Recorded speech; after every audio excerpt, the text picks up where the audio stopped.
cannot be civil with a political party that wants to destroy what you stand for. If we are fortunate enough to win back the House and/or the Senate, that's when civility can start again. Yes. When the people that show up on baseball fields with rifles and at Trump rallies with rifles and at Trump golf courses with rifles, when those people take over, that's when civility can return.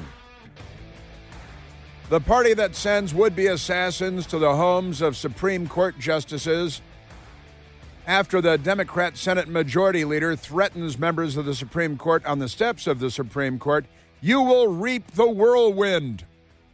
That's when civility will return. The people who say that you should be put in jail for spreading or sharing what they will deem to be misinformation or disinformation, that's when civility will return. The people that looted my city to the point where block after block after block after block downtown were boarded up, the storefronts with plywood and particle board for months on end. Many of them went out of business because of the civility that the left, represented here by Hillary Diane Rodham Clinton, that's when civility will return. They couldn't be bigger liars if they set out to be bigger liars. Do you think they would set out to be bigger liars? I don't think they would set out to be bigger liars. Pretty amazing stuff. Well. Happy Thursday to you, and welcome once again. We remain at 888-630-9625. I have some poll numbers that I want to share with you today about how many Democrats wish that Donald Trump would be killed, wish that he'd be shot and killed. The Democrat Party is a bloodthirsty lot. The Iranians are on a tear, too, because they've got a long list of people they want to kill, including President Trump. So it's kind of the Democrat Party and the Iranians together again. Remarkable things. But before I get to all that, we just started with a little Hillary Diane Rodham Clinton there, talking about civility will return only when they have secured total power. That is thoroughly authoritarian stuff. And Hillary Clinton, not a good person. Is she a good person? Does anybody think she's good? Does her husband think she's a good person? Any Secret Service detail think she's a good person? You know, the Secret Service driver in the front seat of the limousine that she whacked in the back of the head while driving, think she's a good person? Honestly, nobody thinks she's a good person. If her mother were still alive, her mother would say, well, she's not a good person. But let's go to, that's right, I brought her mother into it. Let's go to some audio here. And again, we remain at 888-630-9625. Hillary Clinton, soundbite number one is all about civility, I think, isn't it? That was from the Democratic National Convention in Chicago, Illinois. Not famous for being civil herself, Hillary Diane Rodham Clinton. Nearly 66 million Americans voted for a future where there are no ceilings on our dreams. It's all about her.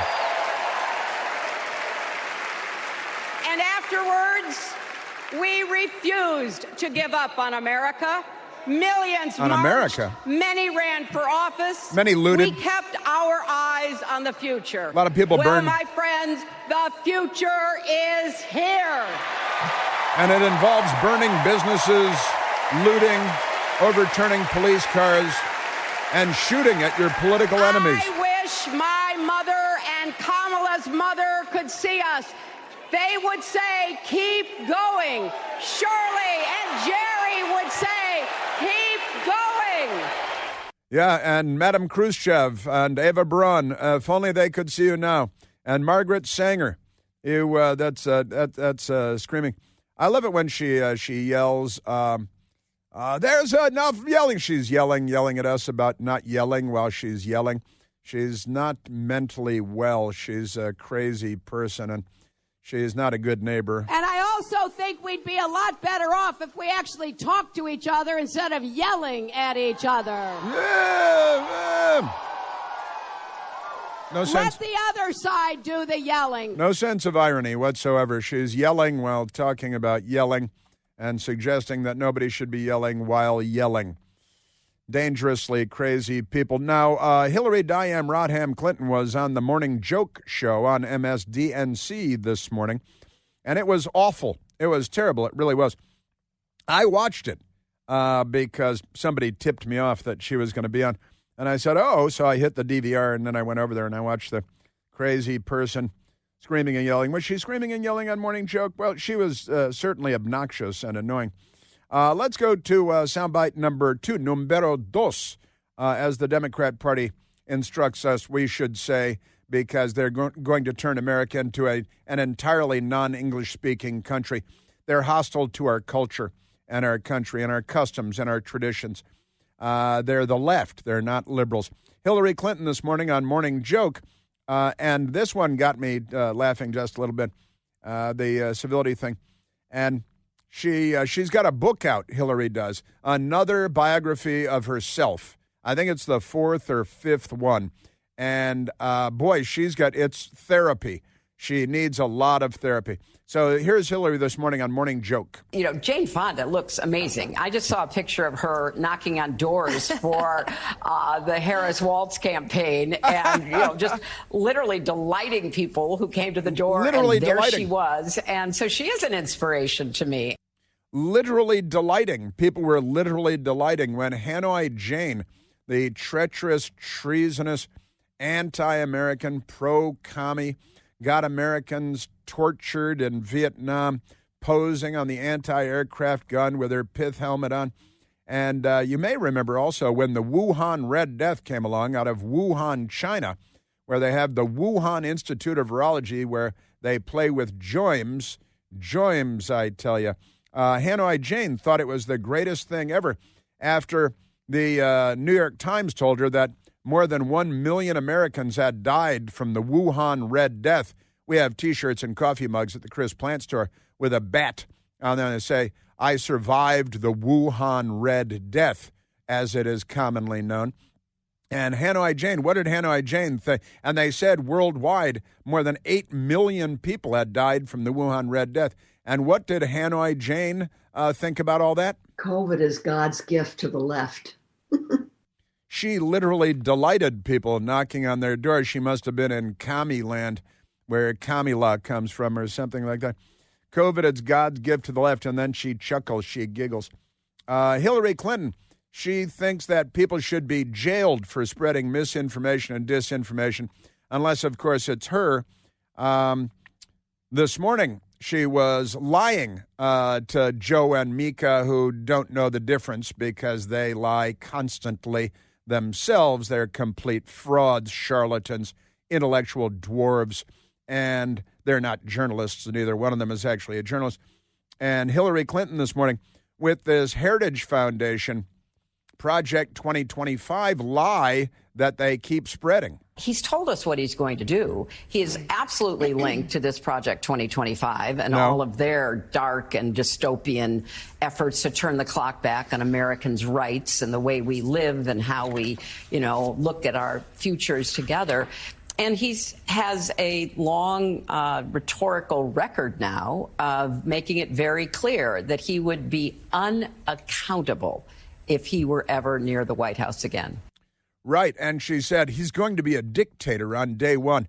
The Project 2025, the head of the Heritage Foundation, was on the Fox News channel last night talking to Brett Baer, and he talked about the fact that Donald Trump has had nothing to do with Project 2025. It's been ongoing for years. Trump has never even read it. It's 933 pages. He's never been asked for input. He's never been asked for his opinion. The Heritage Foundation is an excellent think tank, a wonderful think tank. They've worked on, here's a 933-page possible conservative agenda that people can look at, pick and choose. And, of course, the Heritage Foundation, for legal reasons, tax reasons, as a 501c3, they are not in a position to bring politicians in and become a part of their projects. So everything she just said is a fatuous lie, and she's fine with that because she lies all the time. She's been lying forever. She's a professional. Just amazing stuff. Yes, it is.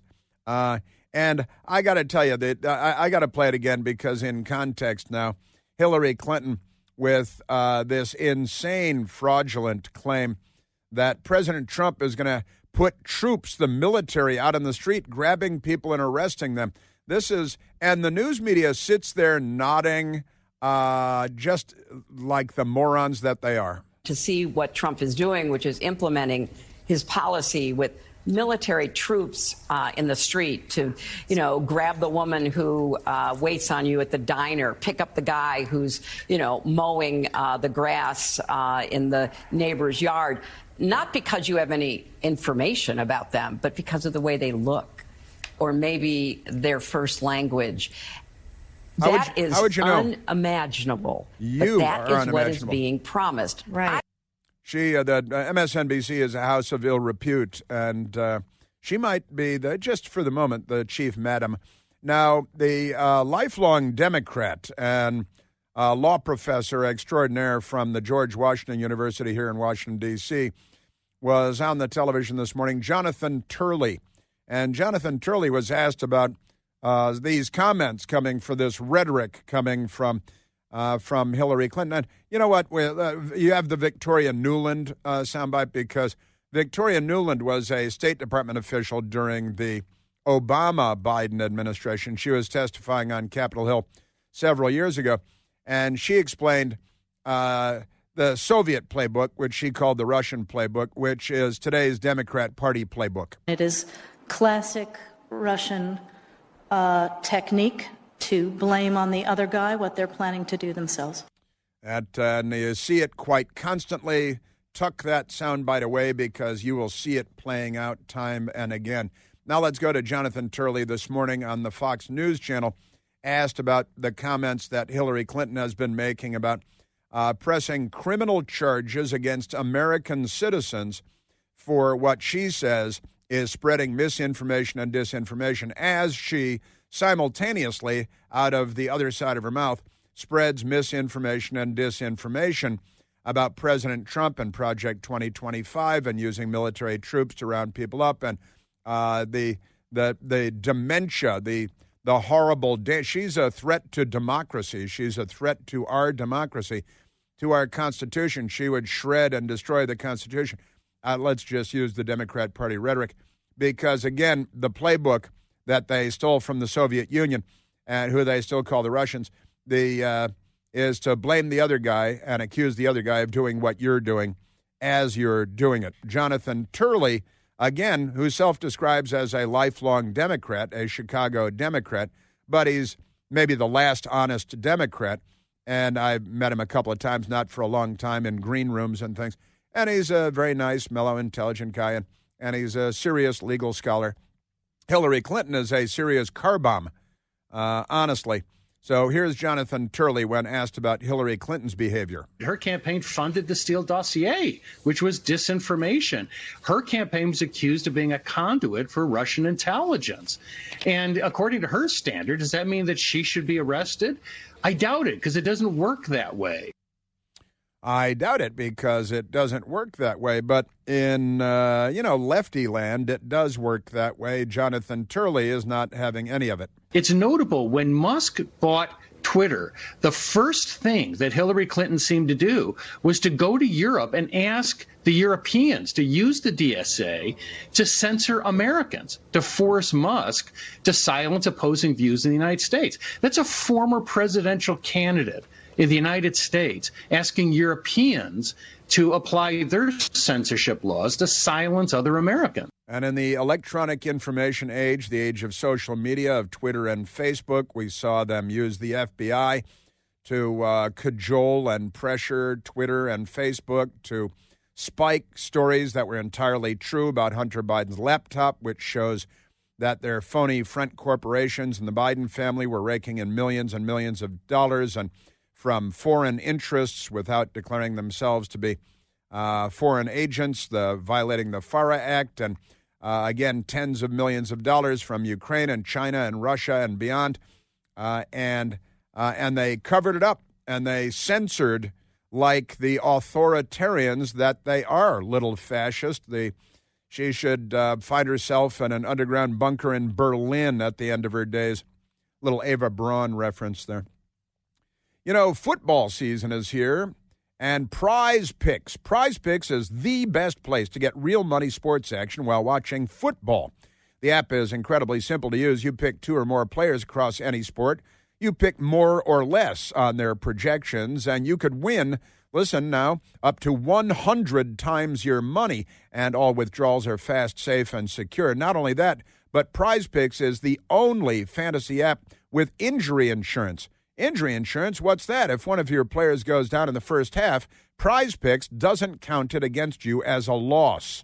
How about that? Download the Prize Picks app today and use the code PLANT. That's me, Plante, to get $50 credit, a $50 credit instantly when you play just $5. That's the code PLANT on Prize Picks. Prize Picks to get $50 credit instantly when you play $5. You don't even need to win to receive the $50 bonus. It's guaranteed. Prize Picks, run your game. Must be present in certain states. And visit prizepicks.com for restrictions and details. Yeah, Hillary Clinton. The Democrats. Hey, stop rioting. Stop looting. Stop shooting people. Stop shooting at presidential candidates and lecturing all of us about our rhetoric and about violence. Last time mobs of Democrats in Washington, D.C. looted 5 or 6 neighborhoods was about a week ago. Cut it out. There's no guarantee to free speech on misinformation or hate speech, and especially around our democracy. All right, and then the mystery at a Trump rally in Arizona. That's coming up. Why did so many people come away with burning eyes and end up in the emergency room? Right now, let's go to the phones. Let's go to Charles. Let's go to Chuck calling from Virginia. Chuck, you're on the Chris Plant Show. Chuck. Hey, good morning, Chris. Hey, Chuck. Thanks for taking my call. You bet. I just wanted to raise a point of order about the use of the term democracy when it comes to our country. Mm-hmm. And I think more correctly, folks should be saying that democracy is a threat to our constitutional republic. I've grown very weary and sick and tired of folks calling our country a democracy. If you know the difference, if you know, you know. And it needs to stop. Semantics are critical in this day and age, and just a simple use of a term can mislead people. Well, you're 100% right about that, and the left has been very fond of manipulating public discourse by using this word instead of that word for many decades now. They have experts on the matter, and you're right, the constitutional republic, a representative democracy, but not a pure democracy.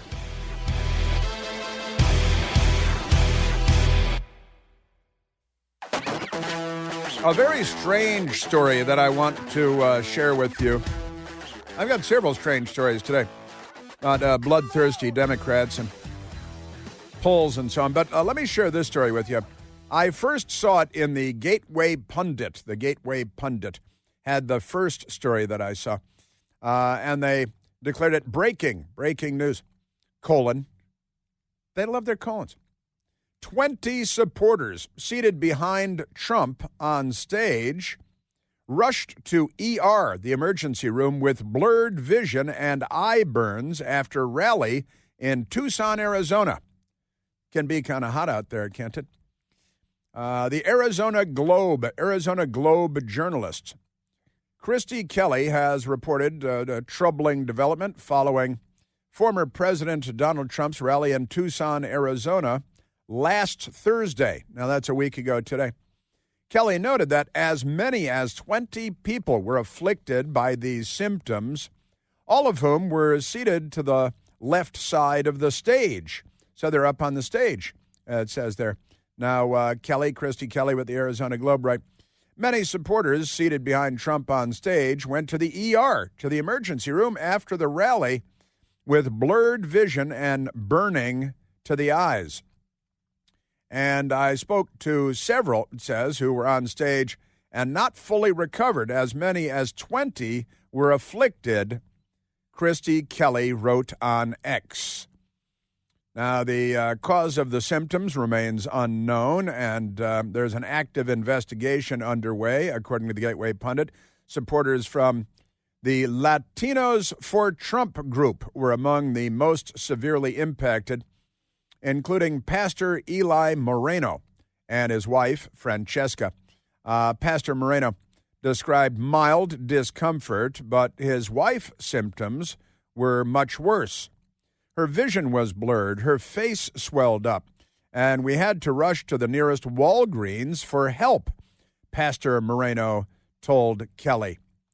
Mrs. Moreno, her symptoms persisted for several days, and despite treatment in the ER, she has been referred to an ophthalmologist for further care. To an ophthalmologist, and I thought, well, isn't that fascinating? Another attendee, Myra Rodriguez, a Planned Parenthood whistleblower, shared a similar experience, explaining that just 30 minutes after leaving the rally, she was unable to open her eyes due to extreme burning. When I got to the hospital, she said, they told me I had a chemical burn, Rodriguez said. Days later, I'm still dealing with blurry vision and sensitivity to light. Now, I looked at this story and I said, well, isn't that interesting? And what is up with that? In an interview with News 4 Tucson, the television station there, Rodriguez described her visit to the emergency room where medical staff asked if she had been sprayed with something based on her unusual symptoms. The emergency room staff, from the triage nurse to the physician's assistant, the PA, asked, are you sure you didn't get sprayed with some things? Your symptoms look like you got sprayed with something.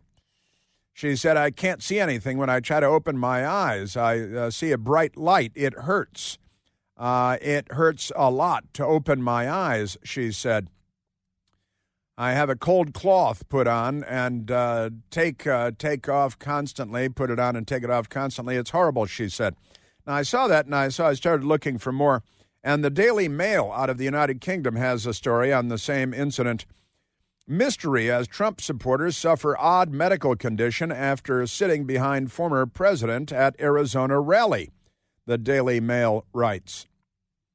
And Stephen Lepore, writing in the Daily Mail, supporters of Donald Trump say they suffered from a mysterious eye injury or eye injuries after sitting behind him at his rally in Tucson last week. At least a half dozen people, the Gateway Pundit saying as many as 20, at least a half dozen people, the Daily Mail said they were seated on stage behind Trump as the candidate addressed the spiraling cost of living and the crisis and unveiled. But after the event, they became afflicted with a mysterious malady.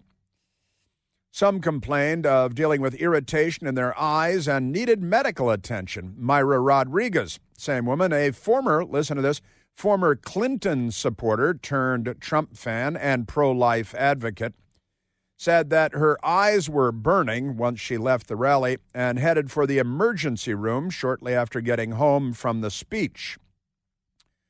Again, she talks about the emergency room staff, the triage, the physician's assistant, and so on. She said whatever happened, for a couple of days afterward, she had nearly gone blind. I can't see anything when I open my eyes. Amazing. Just remarkable stuff. But the Daily Mail went and talked to the same people. It kept getting worse and worse. My eyes were watering a lot. My nose started running, and then I started feeling my face getting really flushed, and my neck felt like it was on fire. And it just progressed from there. Another attendee who remained anonymous told KVOA in Arizona, this woman's brother had the same issues. It was all focused on my eyes. My eyes were like hell, you know? It's unbelievable. I couldn't handle it. At least one other Trump supporter, a local realtor, had to cancel all of her scheduled business for the weekend due to blindness. A Trump campaign spokesperson said the operation is looking into those cases. meaning the campaign, and here are pictures of people with cold, wet cloths on their faces and so on. So that is fascinating and should be followed up on. If we had a news media, they might be looking into it, but we don't. The Trump campaign, and if they do look into it, they'll attack the people and do everything they can to shoot it down. The Trump campaign has been collecting information. We remain committed to the countless patriots who attend our high-energy, high-impact rallies across the country. Spokesperson for the Secret Service said there was no known threat to President Trump. But these people, the Latino group sitting right behind him on the stage at the time. Fascinating, I've got to say. Should probably look into that, given everything that's going on, because, you can't trust these people. A lot of crazy people out there. And the Democrats are fanning the flames. They are demonizing Trump supporters. In fact, Howard Stern, just a couple of days ago, was going on about how much he doesn't hate Trump, but he hates Trump supporters, tens of millions of people, which is kind of an amazing thing for anyone to say. This whole idea, if you like me, you're good, and if you don't, you're bad. I mean, I've been the victim of this. I don't hate the guy. I hate the people who vote for him. I think they're stupid. I do. I'll be honest with you. I have no respect for you. Now, the local news people in Tucson went and spoke to some of the people that were there and have had the issues with their eyes. More than 2,000 people filled up the Tucson Music Hall Thursday to hear Donald Trump's first speech in Tucson this campaign as Election Day nears. Some of his biggest supporters were allowed to sit behind him on stage, supporters like Myra Rodriguez, a former director of Planned Parenthood with a notable shift to being pro-life. In 2016, she sat behind presidential candidate Hillary Clinton on stage at an event. Now she supports Donald Trump. She enjoyed the rally, but once she left, everything changed. As soon as we left and I stepped outside, I started feeling like my eyes were burning. At first, she thought it might be allergies. She lives near Phoenix. By the time she got home, it was so bad she decided to go to the emergency room. The emergency room staff keeps saying, from the triage nurse to the PA, and are you sure you're not going to spray anything? Your symptoms look like you were spraying something. The News 4 Tucson investigators spoke to her the morning after the rally, Friday last week. That morning, she was nearly blind. Nearly blind. That's not good. That's the NBC4 local TV station in Tucson, Arizona. My brother Daniel used to be a news reporter in Tucson, Arizona on the television. Now he's a television news reporter in San Diego, California, KUSI. Now with that reminds me for some reason, which is entirely explicable, of the poll that I learned of yesterday. Thanks to my great friend and great talk show host, Vince Colonnese. And here's the poll. And it's quite extraordinary from the Neapolitan news service posting the story, but it's not their poll. 17% say America would be better off if Trump had been killed. This story posted just yesterday on the site, September 18th, 2024. And listen to this madness. Now, this is what the Democrat Party does. They create hate. They fan the flames of hatred and anger, and they they don't like people. They don't like humanity, and they hate their political enemies because they're not liberals. They're the left. Now, the desensitization of some Americans following the second assassination attempt on former President Trump is alarming. Listen to this. 17% of voters believe America would have been better off if former President Trump had been killed in last week's attempted assassination. Now, that's their total voters. But listen to this. That figure includes 28% of Democrats who said that America would have been better off if Trump had been assassinated. Another 24% of Democrats were not sure. Now, if you're not sure, that means you're in bed with them, right? And so you add the 24 and the 28, and what do you have, Michael? You've got 52% of Democrats, more than half, 52% of Democrats, who cannot say that, and it's right here, fewer than half, 48% of Democrats could bring themselves to say that America would not be better off if the opposing party's candidate for president had been assassinated. Scott Rasmussen of the Rasmussen Polling Organization, president of RMG Research, said, "It's hard to imagine a greater threat to democracy than expressing a desire to have your political opponent murdered." Despite 2 assassination attempts in 2 months, just over half of all Democrats, 51%, don't see the need to increase Trump's security detail. This is just Democrats. They want death. They want Donald Trump killed. Among all voters, 62% think that Trump's security should be increased, and 32% disagree. I'm guessing they're all Democrats.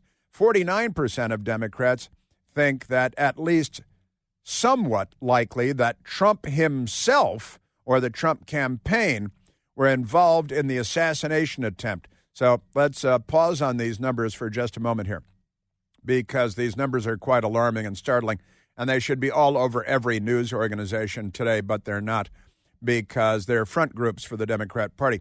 Now, again, fewer than half, 48% of Democrats could actually bring themselves to say that America would not be better off if Donald Trump, and honestly, so more than half, should he have been killed? Either definitely yes, or I don't want to say, which means yes. That means more than half of Democrats, bloodthirsty goblins who love abortion more than anybody loves, like a nice steak dinner. They're just amazing.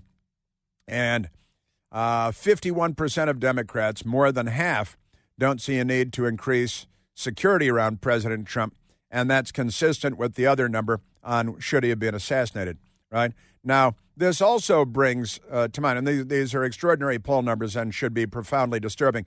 The Democrat Party is, Ken, at what point do you declare them to be a criminal organization? Just amazing.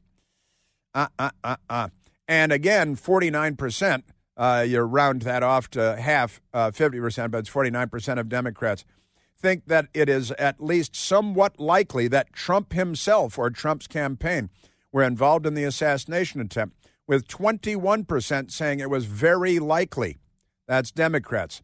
52% of Republicans think that at least it is somewhat likely that the Democratic Party or the Harris campaign was involved. This is the stuff of uncivil war. This is profoundly disturbing stuff. And yet the Democrats like Hillary Clinton and Joe Biden and the news media keep coming out and saying, well, Trump is a threat to democracy and he's going to round up people using troops. And Hillary Clinton today and yesterday and the day before saying this stuff. Now, this brings to mind another poll that came out from the Southern Poverty Law Center. And this one is, I think, 2 years ago, just to show that they haven't changed much. And they asked a pretty crazy question. Assassinating a politician who is harming the country or our democracy, that's the question. Would it be okay to assassinate a politician if you believe he's harming our country or harming our democracy? And that's the Democrat Party rhetoric. By the way, the guy arrested in Palm Beach the other day was online saying Trump is a threat to our democracy, which is a Democrat Party talking point. But the Southern Poverty Law Center, a radical left-wing extremist group with ties to terrorist attacks, including the shooting of Congressman Steve Scalise and the shooting at the Family Research Council, Southern Poverty Law Center. But listen to this. 54% of young Democrat men, more than half, said yes, it is justifiable to shoot and kill a political opponent if you say, or if the Democrats say, that person is a threat to our democracy. And the Democrats are constantly saying that Donald Trump is a threat to our democracy. More than half of Democrat young men, 54%, say yes, it would be okay to assassinate, and that's the word that they use, a politician who is harming the country or our democracy. That's the Democrat Party. More than half of their young men say assassinating. And we've had 2 of them show up recently, although one of them was 58 years old, but he's mentally impaired. Like most Democrats, I think. Just amazing. You know that Eden Pure is having their famous BOGO deal on the Thunderstorm air purifiers. When you buy one Thunderstorm, you get one for free. And it doesn't matter how many you buy, you get an equal number for free. You buy 2, you buy 5, You get 2 or you get 5 for free. The Thunderstorm will help completely eliminate any odor in your home, in your office, even the worst odors caused by pets and litter box and cigarette smoke and left-wing protesters. The O3 molecules seek out and destroy the odors even underneath furniture and behind curtains. Nothing can hide from the Thunderstorm, and now is the time to buy. Now's the time to order because of Eden Pure's buy one get one free sale. And it's for a limited time only, so don't wait. With thousands of 5-star reviews online, we've got 2 of them at home. They work like a champ. People are buying several for around the house and around the office and even as gifts. Just go to EdenPureDeals.com. EdenPureDeals.com. Use the code Chris, B-O-G-O, buy one, get one. That's Chris Bogo. That's EdenPureDeals.com. The discount code is Chris Bogo. Yes, sir. Now, these poll numbers ought to be all over the place, but our news media is the most corrupt institution in America. So they won't, and it's perfectly consistent with 2 years ago from the left-wing radicals at the Southern Poverty Law Center. More than half of young Democrat men, the greatest threat to our democracy, to our civilization, say it's okay to assassinate a political leader, a politician, if you believe they're a threat to our democracy, which is exactly the rhetoric that the Democrats are using. Donald Trump is an existential threat to our democracy and our most fundamental freedoms.